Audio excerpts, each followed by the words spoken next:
you know, $15,000, $20,000 a month, if I'm being really honest, which is like $1 million well invested, maybe a little bit more. And then everything else be upside, everything else be bonus. And I mean, we could talk about that all day, about generating $15,000 to $25,000 a month in passive income. We could strategize that in about an hour and a half for pretty much everybody in this group. And then the business be the thing that is all upside. The business be the thing that we just get to play in. And that was kind of the other half of this life lesson, which was how could we operate in this spot where it always felt like play? And someone said something to me at dinner. I don't know if we posted this on YouTube yet. I don't know if we caught this one, but this was a huge braingasm for me. Somebody told me the story about Jerry Seinfeld, who's a billionaire, crazy comedian who's a billionaire, was talking about how when he got started, his only concern was if he could perform at a level that allowed him to just have food on the table. That was just great. Like if he could pay for dinner from performing, that to him was having had made it. And so I asked myself this question. I asked, okay, well, what for me is the thing where I would be stoked if I could do it and just pay for dinner? Now, this seems like kind of weird and esoteric because I love business and I love what I do. But like, what part of it do I love so much that if I just paid for dinner, I'd be happy? Because the hell of it all, if you will, is we're all in this because we want to be in that zone. Most of us got into this because we wanted freedom, because we wanted a better life. And to us, that means that there's maybe 5 things that we like doing so much that we could do that all day. And I don't mean to get into like, what's your passion? Because I don't think that's a real thing. I don't think there's like one particular thing that everybody's wired to do, but like, what are the things that excite us? And we all got into this because we wanted to be in that zone. And like for me, I don't have that one thing. Like, yes, I love to go to Cleveland Indians games and I watch them every night and I like to play with Esther, but I don't have like the passion that I love to do. I love business, but on the lifestyle side, what I decided was I just want to feel excited. Like I just want to feel in the zone and I want to feel excited. And if I could operate from that spot, if I paid for dinner and I had passive income paying for my life, that would be my ideal life. And that was my big braingasm from just being around all of these entrepreneurs who were not necessarily just getting started, but they came from nothing. It was just a beautiful reset of how simple life can be. And the other side of this was when you operate from that zone, like Jerry Seinfeld did, because he was just happy to pay for dinner, that's when you have the best shot of becoming a billionaire. Because you're operating from a spot in which you're excited, you're creative, you're jazzed, and all of us have certain things that we do in our businesses that excite us, and all of us have things in our business that we do that drain us. And I talk about this a lot and think about this a lot, but it's very rare that I get into a place that makes me go, I think I might need to reassess this in my life. And I am now, and I'm not, I was tempted to say, I would encourage you to do this, but I don't know if I can give you the same kind of brain shift I had. But I came back and am basically reorganizing my life and my business so that I'm in that spot. I'm in that zone as much as possible because I realize getting out of that zone isn't worth it. Like getting out of that zone to make a sale isn't worth it. Getting out of that zone to do something that's going to quote work isn't worth it because I'm so happy and I'm so jazzed and I'm so creative and I'm so productive and I'm so purposeful and I'm so helpful and I'm so giving and I'm so dynamic in that zone that doing anything that takes me out of it is not worth whatever the price is, because the best shot I have of being a billionaire and owning the Cleveland Indians, or selling the next company, or coming up with the next great product idea, or closing the next client is going to come when I'm in that zone. And I'm going to tend to work with people. I'm going to tend to attract the customers, attract the clients, attract the opportunities that I want if I'm operating from that zone. So any deviation from that to go make an extra sale or to do a product that I think is going to be a cool opportunity, if it takes me out of that zone, then it's not worth it. And we tend to spend so much energy and so much time in things that drain us in pursuit of the dollar, which is great. Dollars are awesome. But we tend to do it thinking, well, if I do this for long enough, then I can one day go operate in my zone. And that rarely happens. So my big takeaway was that it's not worth whatever it costs or whatever I make to get out of that zone, because the cost of not being in that zone is actually financially negative. I'm financially positive when I'm in that zone. And all of us are entrepreneurs. I think all of us are full-time entrepreneurs, so we can afford to structure our lives around those exciting opportunities. On a more tactical level, there was a lot of chatter across the board about things changing in the marketplace, both in the economy and in the physical products landscape. There was a lot of chatter in Eastern Europe because there were people from all over. It is equal among the Amazon seller, or among the US entrepreneurs and international entrepreneurs, about reviews being harder, about new products coming to market being different, and basically all of us agreeing that the way that the game has to be played moving forward is the same way that we as a little group have been focused on for the past, I don't know, a year to 18 months, which is building the audience being as important as anything else, because it gives you the influence to be able to rank products, get reviews, make sales off of Amazon, of that being the way that you cruise on through all of these changes, which was interesting. There was also a lot of chatter around the economy changing. It's interesting. I'm starting to see the conversation be, when is the next pullback? When is the next downward piece of the cycle coming? And that was interesting. So I definitely see people starting to get into defense mode. So if you can stay in offense mode in your business, while you play defense mode in your investments and your lifestyle, that's basically the gameplay I'm playing right now. Is I'm going really aggressive in my business, and I am rolling everything into the business, and I am, with my lifestyle and with my investments, playing more conservative. And I am selling. I'm in sales mode on houses. I'm selling houses. I'm selling businesses. I'm selling as much as possible, keeping cash so I can invest conservatively, invest in assets that I think will benefit during down cycles, or at least be protected in down cycles, while being really, really aggressive in my business. So that has been the strategy I'm playing, and kind of the strategy for the mindset that I'm sort of seeing. So takeaway so far: it's not worth it to deviate from your zone of genius. It's not worth it to stay out of the things that excite you, meaning you'll always make more money when you're doing things that excite you versus the things that drain you.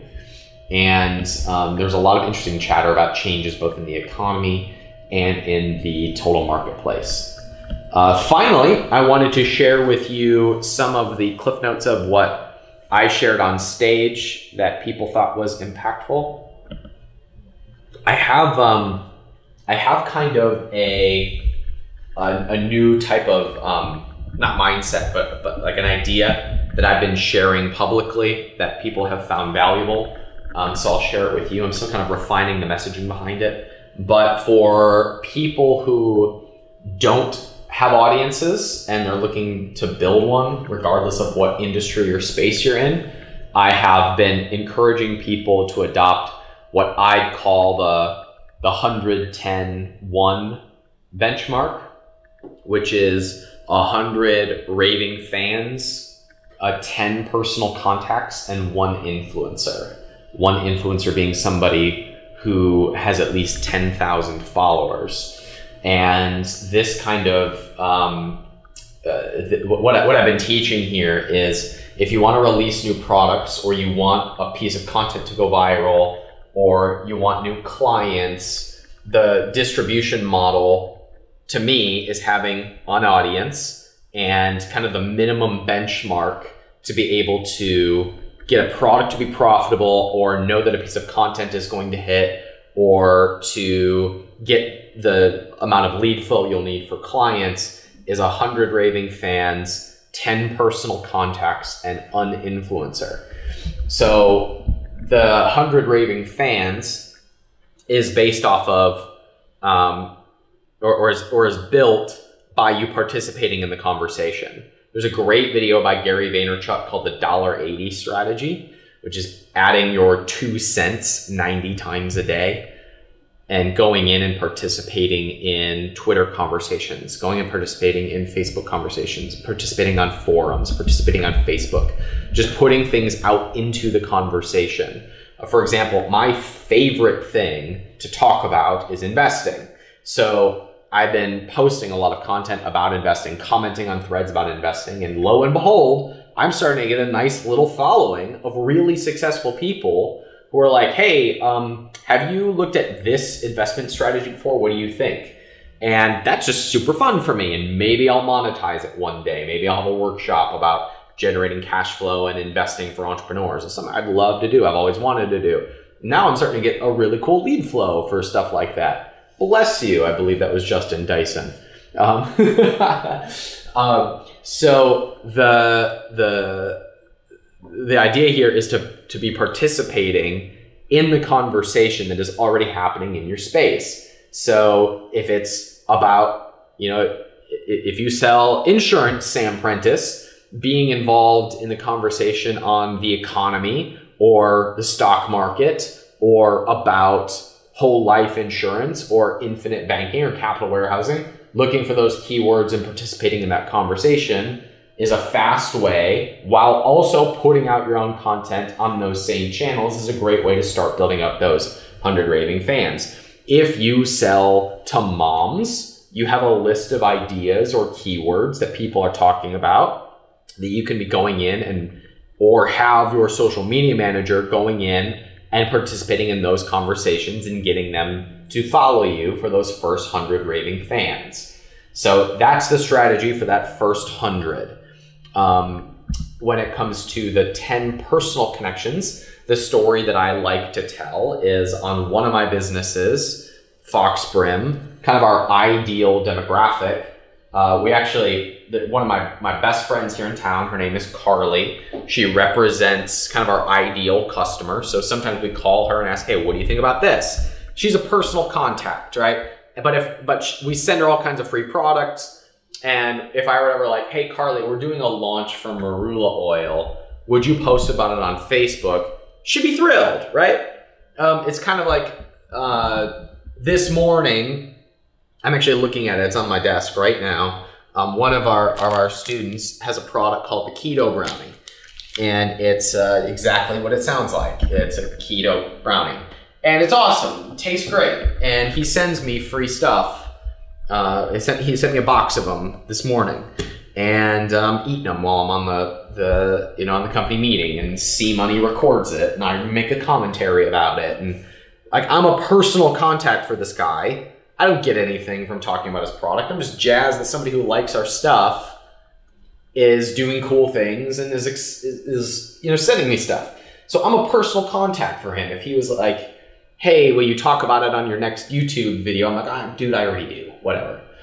But if you have 10 of those people who are talking about you within your space that you personally know, that's enough often to move the needle on a message or a piece of content or product that you want to spread. So it's those 10 personal contacts that represent who you want to be talking about you, whose friends are also your demographic, that you could call up and say, hey, look, we're doing this thing. Would you mind posting about it? So 100 raving fans from participating in the conversation and putting out your own commentary, your own 2 cents. Number 2, the 10 personal contacts that you have. And then, a good story that I told from stage that was really impactful. I have a friend who, we have a ton of mutual friends. So I see a lot of the conversation. We're in a mastermind together. So I see a lot of the chatter of that mastermind going around on Facebook. And a friend of mine just launched his first physical product. And he said very publicly, I need at least 100 customers in order to justify the spend that I'm going to put into this physical product development. So I'm pre-selling 100 of these. And he got some of the customers that were his personal friends to post about it on Facebook. And so there's just some personal interaction going on, some personal connections talking about it. And as a result, he sold tens of thousands of dollars worth of his first product before he ever went out and developed the thing, which is really cool. So now you've got tens of thousands of dollars worth of pre-orders on something because you have a few personal contacts and you've been participating in the conversation. So he has a tiny little audience. It's basically just his personal Facebook page. He has no email list. He has no ManyChat subscription. He just has been producing things in the conversation, and now people are talking about it, and he's got tens of thousands of dollars of pre-orders on something that doesn't even have a box yet, right? That's pretty cool.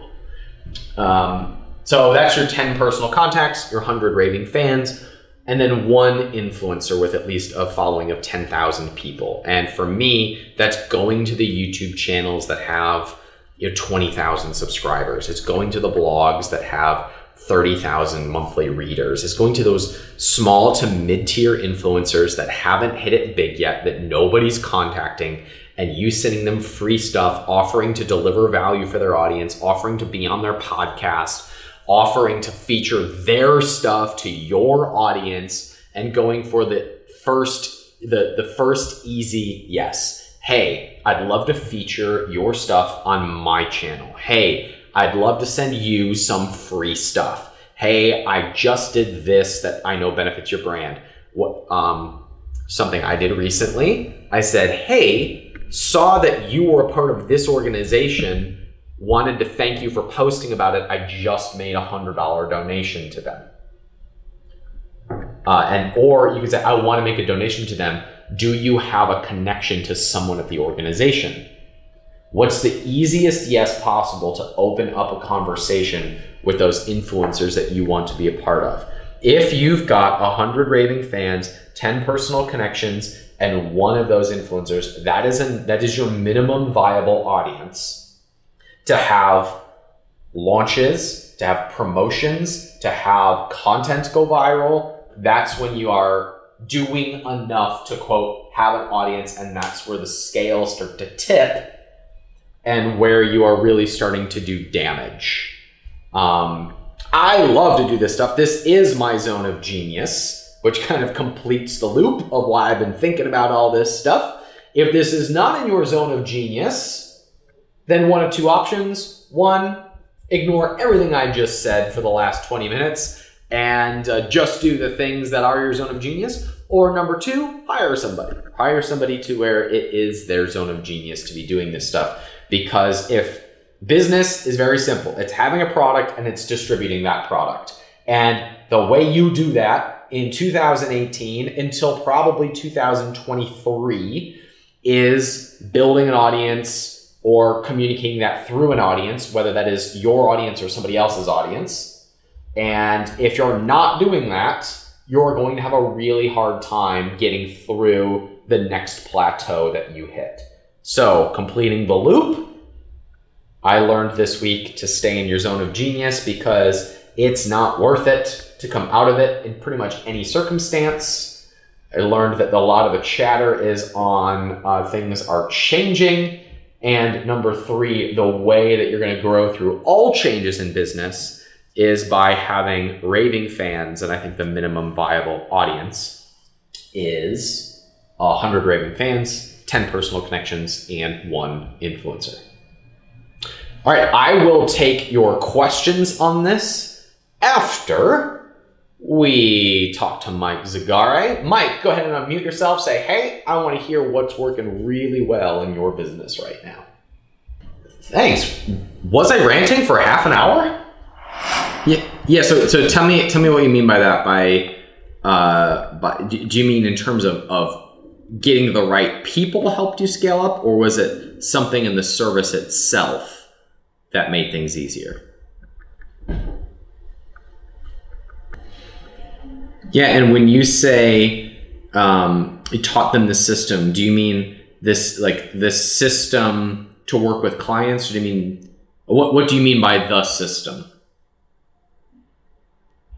Yeah, I think so. So basically, the system for helping Amazon sellers work on pay-per-click specifically. Now it doesn't have to be you that has the sweet sauce, if you will. Your team is starting to get the sweet sauce so it can be applied so that you can be in your zone. That's how I'm hearing that.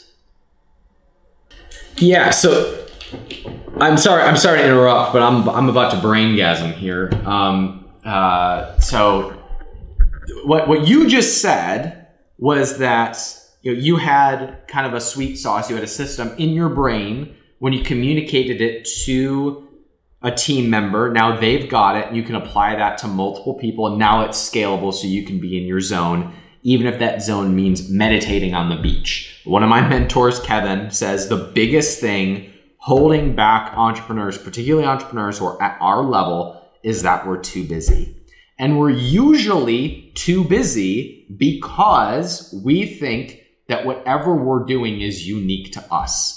But even if our business is selling physical products, something in there, like there's some piece of that is a system that can be taught to somebody else. If we don't like it, meaning if we're not in, if that doesn't put us in our zone.